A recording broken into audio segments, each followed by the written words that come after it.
Okay, so welcome to our final block for this month, Northern Flora Block number 12, Poppy.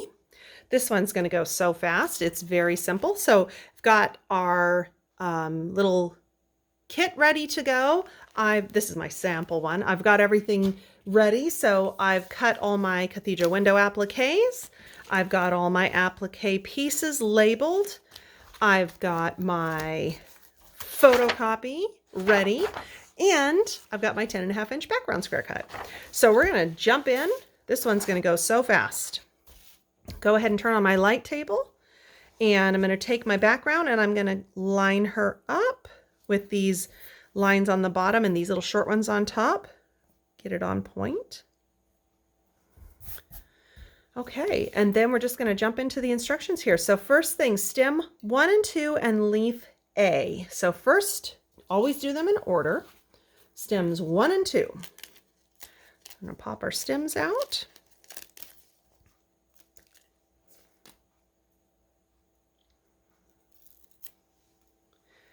Stem 1. So I always fit my little poppy bud in place first on this one, and then I just kind of let the stem go up and I just kind of guide it into place.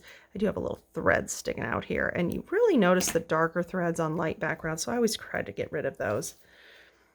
And then number 2. I just love poppies. They're so pretty. They come in so many different colors.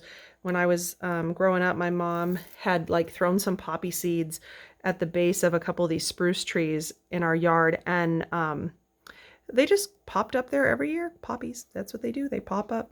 And I love them. They were bright colors, yellow and orange and white, I think, usually. And I just remember I always thought they were just so funny because there wasn't a planter there. They just grew.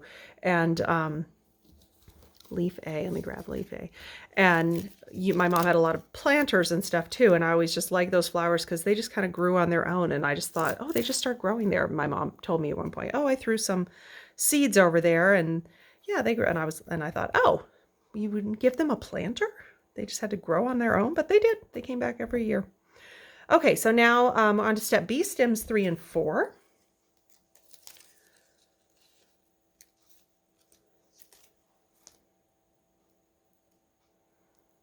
I love flowers that are like that, though. I'm very good with flowers that manage themselves.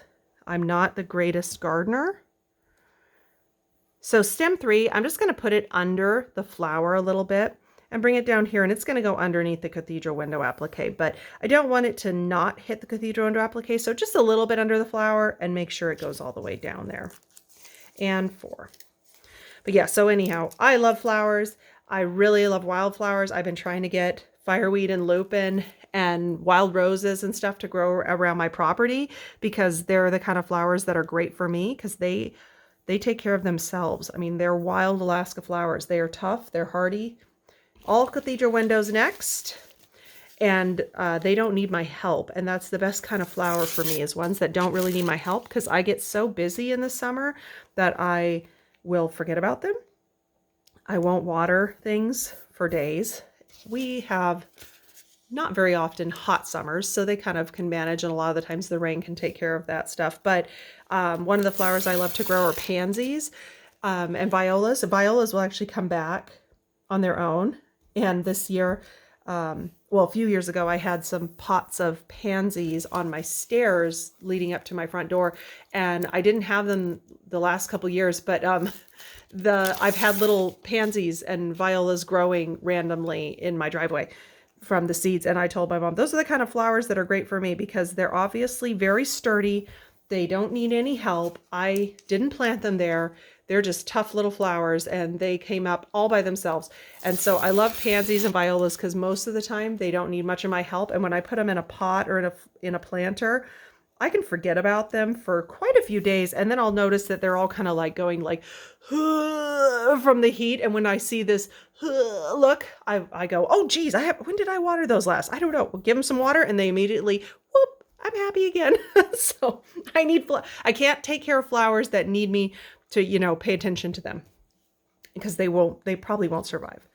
Okay, step D already. We're on B and C, leaves. So I love poppies, and I haven't had a real nice flower box at my house in a while. At my old house I did, but at the new one with the studio and stuff, I really have wanted to build some flower boxes, and I'm hoping to do that this summer.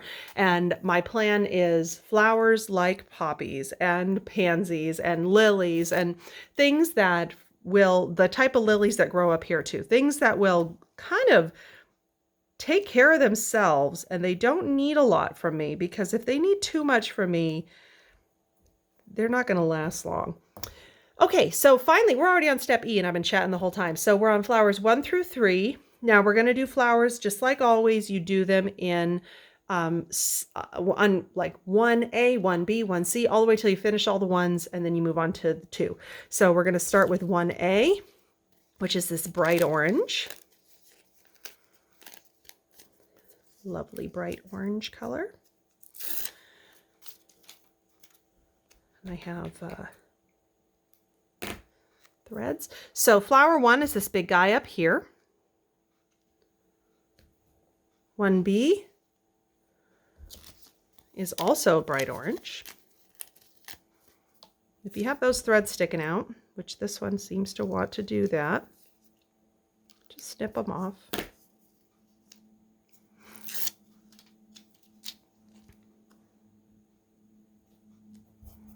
And 1C, which is this darker orange.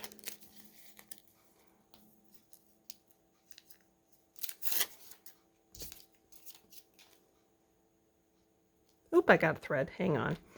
Darker orange, that's going to show up on my background. Threads hanging out, so I want to get rid of those little threads.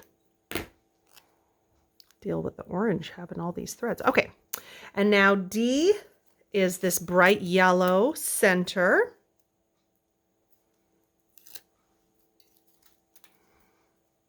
Now, you can put it like this. You can put it like this. You can put it like this. And I don't know if you really notice a difference. I'm pretty sure, I think it goes like this.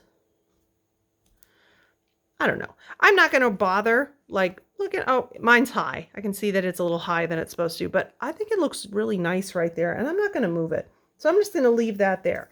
And then 3D, or I'm sorry, 3D, I was reading 3D. 1E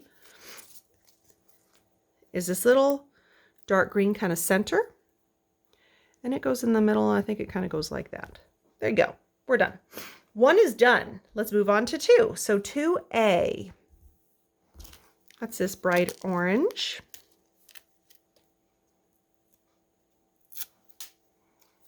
Oops. Those papers, they're like, it's so dry out. Everything's really staticky. And the little papers I'm peeling off the back, they keep wanting to stick to my hand. I have a pile of stuff over there from the other couple blocks I just did.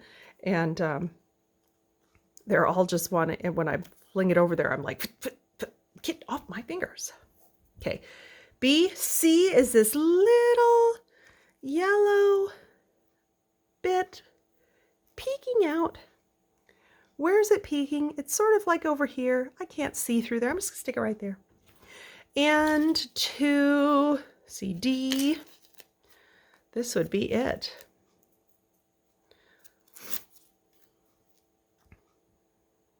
So when I put this one on, if you put it on and you're like, oh, I can't see any of the yellow. Oh, okay, well, I'll just move it over. Pick it up, scooch it over. Now I can put this one on and say, oh, there, beautiful. That yellow's peeking out. So don't worry again. Don't fuss too much, you know. It's nature.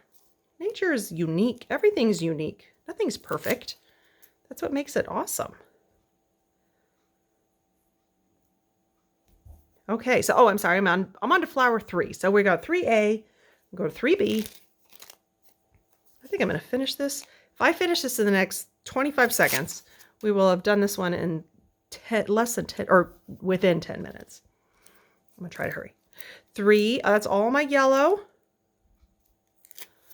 C, now I can't really see where that one goes, but it's about here. D is this little blobby of green in the middle, which is about here. and E, which is my last bit. Oh, I'm at over 10 minutes. 10 minutes and 2 seconds when I look. Darn it. Oh, well. And then this one will go right here.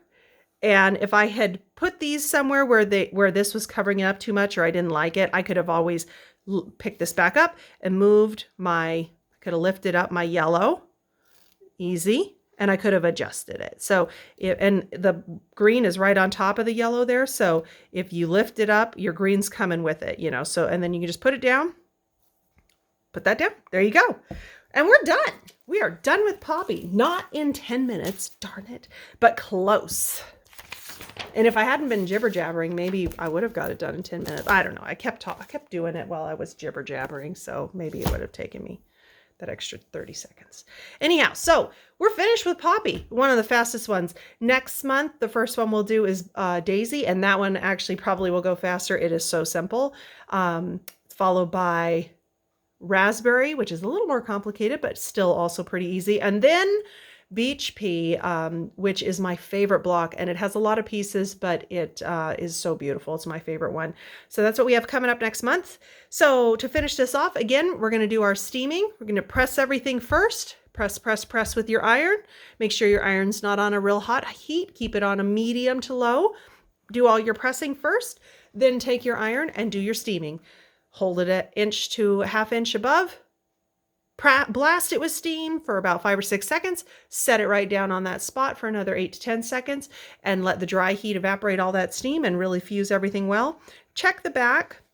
If you're seeing little dots from your fusible showing through on your cathedral window appliques, your iron's too hot, so turn it down in that case. If not, you're good to go. Do it on all the little footprints all across. Flip her over, do it from the back, and you're done. Okay. Well, I hope the next time that I see you guys that it's warming up a little bit, because it is very much below zero today, and I've been wearing my this is my blanket coat that I've been wearing for days and days and days. I look like I'm wearing a robe everywhere, but I don't care. When it's below zero, I really don't care. So hopefully by next month, we're warming up a bit, at least by the final months, March and April. We better be warm by then. We better have a good summer too, because last summer was terrible up here. All right, well, I hope all of you have a wonderful month, and I will, have a happy Valentine's Day, and I will see you end of February.